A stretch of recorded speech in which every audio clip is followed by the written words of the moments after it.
Anglo-Saxon governance, king and local rule.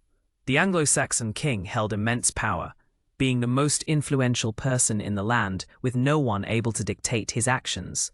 To effectively govern the country, kings delegated some authority to their earls and sought counsel from the Witan, a royal advisory council. This system ensured the king's wishes were carried out across the kingdom, from lawmaking to military mobilization. The Witan, while advisory, was entirely controlled by the king, who appointed its members and decided what they should advise on. Despite its consultative role, the king was not obliged to follow the Witan's advice, reinforcing his ultimate authority. This centralized power, however, still required robust local mechanisms to function effectively across diverse regions like the Danelaw, which maintained some independence. Shire Reeve, king's local agent. The Shire Reeve, later known as the Sheriff, served as the king's direct representative in local government, ensuring royal authority extended throughout the shires. Their responsibilities were extensive, encompassing economic, judicial, and military duties. For instance, they were tasked with collecting royal revenues, including the geld tax when levied, and gathering fines from shire courts. Shire Reeves also played a crucial role in maintaining law and order, judging cases, and enforcing the king's laws within their jurisdiction. They were responsible for the shire's defences and for raising men for the Third, the Anglo-Saxon army and fleet. Royal orders were communicated to them through writs, written commands bearing the king's seal, highlighting their direct link to the monarch. Edward the Confessor, for example, rarely levied the geld tax, preferring to live off the revenues from his own lands, which simplified the Reeve's tax collection duties during his reign.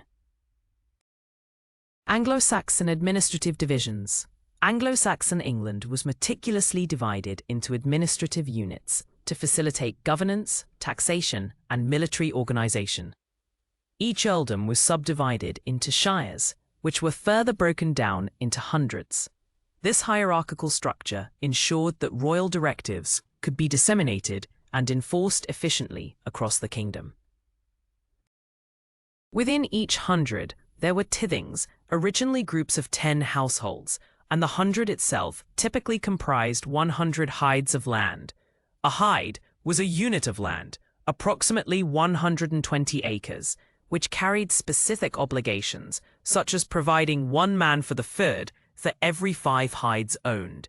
This system underpinned the entire administrative and economic framework of Anglo-Saxon society, allowing for precise calculation of resources and military contributions. Law and order, community and justice. Anglo-Saxon law and order relied heavily on community involvement and collective responsibility, fostering a system where local knowledge was paramount. If a member of a tithing broke the law, the other 9 households were responsible for bringing them to court or facing punishment themselves, encouraging mutual oversight. This collective accountability was a cornerstone of maintaining peace, as everyone had a vested interest in the good behavior of their neighbors. The hue and cry system further empowered communities, allowing anyone to call upon others for help in tracking down a criminal, with the sheriff also able to summon community assistance. This immediate communal response was highly effective in a society where most people knew each other.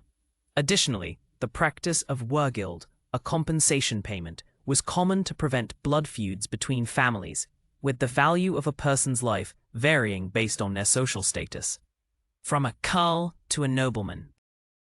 Legal system, limitations and treason. Despite its strengths, the Anglo-Saxon legal system had notable weaknesses, particularly in its ability to control powerful individuals.